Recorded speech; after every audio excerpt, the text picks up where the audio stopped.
Ladies and gentlemen, we're ready to kick off Sports Sunday, so sit back and relax while public address announcer Tony Giles introduces the starting lineup.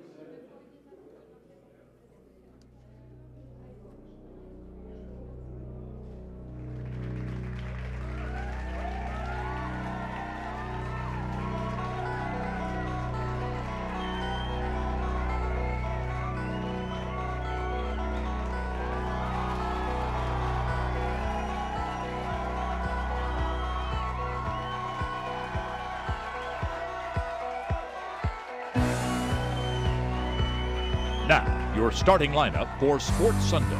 Starting at anchor, a 5'4" Aries from Centerville, Virginia, and a wannabe Wisconsinite. She's a former cross-country star at James Madison University. Put your hands together for Jenn Chapman. Also starting at anchor, a 6' Leo from Birmingham, Alabama. He's got a degree in graphic design from ITT Technical Institute. He's a father of 3, B.J. Millican.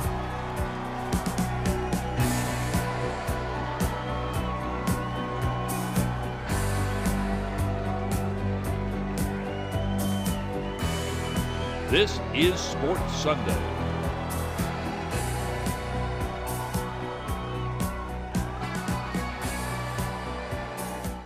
And with that, we usher in a new era on Sundays. We start with a flashback to 2 years ago when Trevor Lacey was helping Alabama defeat Tennessee.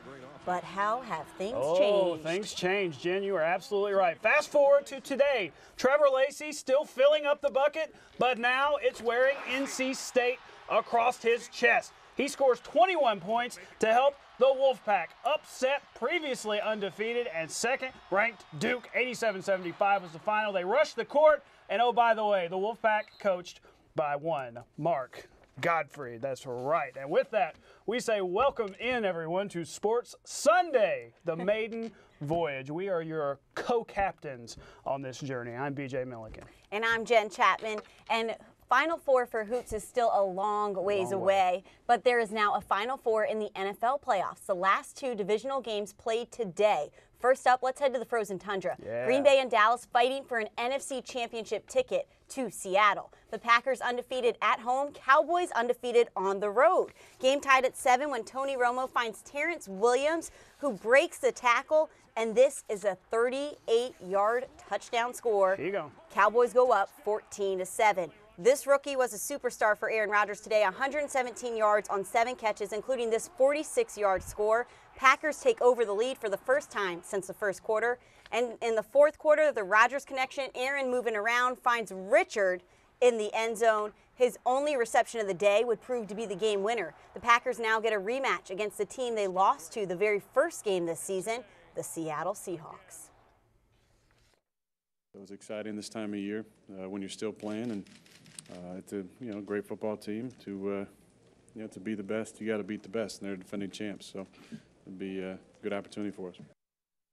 Eddie Lacy with 19 carries, 101 yards. HaHa Clinton-Dix had 6 total tackles. Those 2 Bama players meet Jesse Williams, Kevin Norwood, and James Carpenter next weekend. So 5 former Bama players in the NFC Championship. That's right. And one former Bama guy who might not play at all the rest of this year is Trent Richardson of the Colts. He was announced as inactive for today's AFC divisional game. Hey, everybody, I'm here. It wasn't a health reason, though. It was a production reason. You see, he's only averaging 3.3 yards per carry this year. A guy who is producing is that guy, Andrew Luck. Nearly 400 yards his last outing, but it was Old Man Manning striking first. 1-yard toss to Demaryius Thomas for the early Broncos lead, but then the Colts giddied up. Luck throwing darts. This one to Dwayne Allen. The Colts trotting to the stables, Jen. This one is the clincher. Luck scrambles. He's going to be clutch and find Hakeem Nicks for the score. Indy moving on 24-13. And could it be the final send-off for the legend Peyton Manning? I'm disappointed. I kind of need to process this game, and we'll meet tomorrow, I need to process this game. So I'm disappointed right now is what I am. To come on the road against a very good team and in this round of the playoffs and get a win like that, that's huge. That's awesome. It's fun.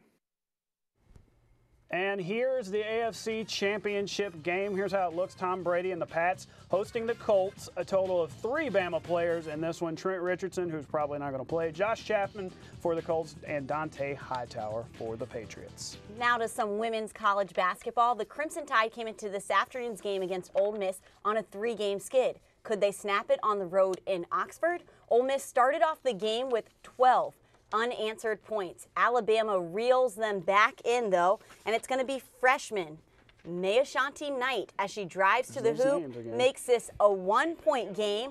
She finished with 15 points, but Ole Miss doesn't allow the Tide to get any closer. Gracie Frizzle knocks down her 3rd 3 of the game. Rebels end the half on an 11-0 run. But back to Frizzle and her career high of 3-pointers tonight. This girl scored all 24 points from behind the arc. You do the math, 8 3-pointers as Ole Miss wins 77-63. Bama has the other Mississippi team this upcoming week, Mississippi State, next Sunday in Starkville. Auburn's women hosting 20th ranked Georgia and looking pretty good. Hoover's Tracy Tanner, 2 of her 12 right here. That would give Auburn an early lead. And we move ahead to crunch time. Tigers down a deuce. It's Tanner on the drive. She's going to score it. But Auburn falters down the stretch. The Dogs, the 20th ranked Dogs, win the game 57-52. Hey, much more Sports Sunday is coming your way next, including a new segment called Our Favorite Things. But next we dive into tomorrow night's college football national title game, and we're getting a little help from Kayla Anderson of WBNS in Columbus. She joins us live from Dallas, where the Buckeyes and Ducks, I know there's no Bama there, will go head-to-head tomorrow night. That's next, so stay with us. We're back on Sports Sunday. You know, it's always a little awkward, Jen, when these coaches have to pose together 24 hours from trying to beat each other on the field.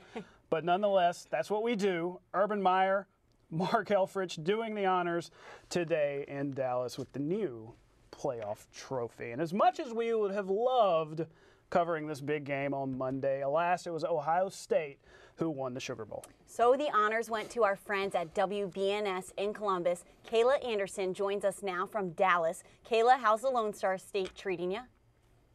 Hey, guys. It's going good. It's actually about 30 degrees here the whole entire week.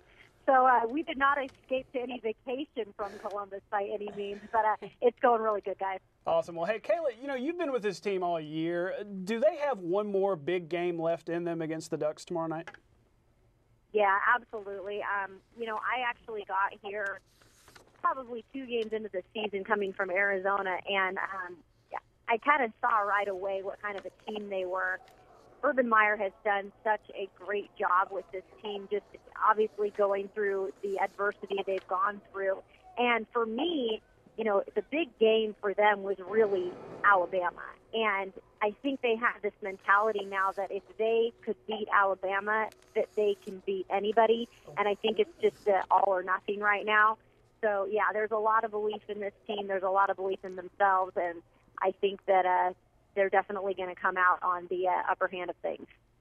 Coming into the Sugar Bowl, much of the discussion was about third-string quarterback Cardale Jones. And I kind of want to use third-string loosely because, you know, Braxton Miller was injured before the season even began, so really Jones was playing behind J.T. Barrett most of the season. What's it been like watching Jones grow, having to get his first start in the Big Ten Championship, and then following that up with a win against Alabama in the Sugar Bowl?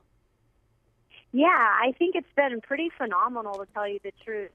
Let's first give a lot of credit to Tom Herman and Urban Meyer. I don't know what they're doing here, but I guess you can call them the quarterback whisperers, because it's pretty phenomenal that they've just been able to take the next man up and put him on a big stage, and then they've been able to perform. But Cardale is really a phenomenal story, given the fact that when he came here, he was a super immature kid.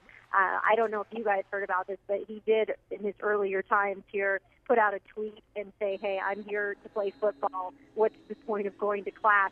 He since then has obviously grown a lot. Urban Meyer, you know, said he's really done a 180. He's still got a little more ways to go when it comes to growth, but I think he's proven that in the last 2 games that he's played in. You know, Cardale is one of those guys. He's so big, yet he's able to move, and he's proven when he's gone out on the field, not only is he able to perform on the field, but really that level of professionalism and just how he has really no jitters. It's kind of amazing given the fact that he is only going to be having his third start. So I think in that way, just overall growth, it's been really neat to see that. He's gone from literally a nobody to superstar overnight, and he'll be the first to admit that. He's on campus one day, nobody knows who he is. The next day, he can't walk on campus without, saying hi and shaking hands with everybody. And Kayla, I got to know you years ago when you were at WAKA in Montgomery, so I know you've covered Nick Saban. Now you've covered Urban Meyer for almost a year. How are these guys alike? I know their work ethic is one of those things. And how amazing has it been to watch Coach Meyer kind of turn Ohio State around this year? They're very similar. I was here when Nick Saban arrived at Alabama. So I saw the fresh Nick Saban, the first-year Nick Saban at Alabama. Bob, and he is an intense guy, as you guys know. You guys cover him every day. And Urban Meyer is very similar in that way. That Urban Meyer is, he's an intense guy. He expects the most out of his players. And obviously you can see, the way that they coach is similar because look at their records. I mean, they win. They win championships. They win games. And that's what you want as a head coach in a college program. So they're similar in that way that they take their job seriously. They get their kids prepared. It's kind of a no-nonsense attitude. I would say that Urban's a little more, he'll crack a smile, I think, a little more than Saban does. But, he's done a phenomenal job. I don't think anybody could argue that he's done one of the best coaching jobs this season with what he's gone through with his team. Hey, Kayla, thanks so much for joining us. Before we let you go, though, got a prediction for us? I do got a prediction. I'm going to have to – I am a Northwest gal. I'm from Washington State, and I covered the Ducks in my first job. But, after watching this Ohio State team and the grit that they have, I got to go with Ohio State. I'm going to go 38-34 Buckeyes over the Ducks. Awesome. Thank you so much, Kayla. Hey, enjoy the game tomorrow, and we'll talk to you soon. That's Kayla Anderson of WBNS in Columbus, and good insight there on the Buckeyes. Absolutely, and we'll get some more insight from us, as much as we can give when we come back. Don't go anywhere. When we do come back, what do we got for them? Oh, we've got our favorite things from this week, so stay with us because you don't want to miss it. Me singing. We're back on Sports Sunday, new segment, Our Favorite Things. Our favorite things this week, Michael Niswander of Hoover and Parker Barano from American Christian, now full scholarship players at Alabama. Congrats to those guys. Good night, everybody. Good night.